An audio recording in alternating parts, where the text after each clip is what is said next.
లో ఆహారానికి సంబంధించి రకరకాలు ఉంటది. పల్లెల్లో తినే ఆహారం వేరు, పట్టణాల్లో తినే ఆహారం వేరు. మన దగ్గర బియ్యం దొరక్క తింటున్నామా? ఇప్పుడు ఫ్లోరిఫైడ్ రైస్ అంటున్నారు. అంటే ఏంటి? బియ్యంలో పోషకాహారాన్ని కలిపి మరీ ఇస్తున్నారు. దేంట్లో రేషన్ బియ్యంలో కూడా పోర్ట్‌ఫైడ్ ఈ పేరేదో పెడతారు. పౌష్టికాహారంతో కూడినటువంటి బియ్యాన్ని ఇస్తున్నారు. అలాగే ఈ మన దాన్నేమంటారు?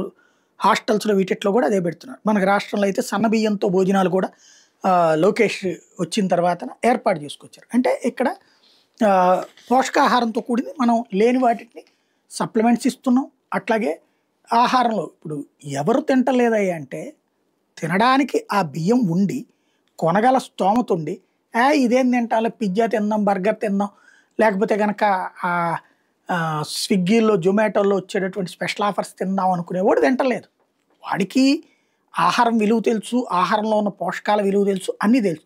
కానీ ఓ బద్ధకమో, లేకపోతే ఒక ఆహ్, దాని మీద ఉండే ప్రేమతోనో అవి తింటా ఉంటారు. అంతే తప్పించి ఇక్కడ తిండి లేక కాదు. ఇక్కడ ఆల్రెడీ పేదలకిచ్చే బియ్యంలోనే పోషకాలు కల్పిస్తున్నటువంటి దేశం ఇది. కానీ ఇప్పుడు అమెరికా వాళ్ళు ఏం ప్రచారం బిగించేశారు? ఇదివరకు మనకి ఆకలి ఎక్కువుండేది, పేదరికం ఎక్కువుందని ప్రచారం చేశారు.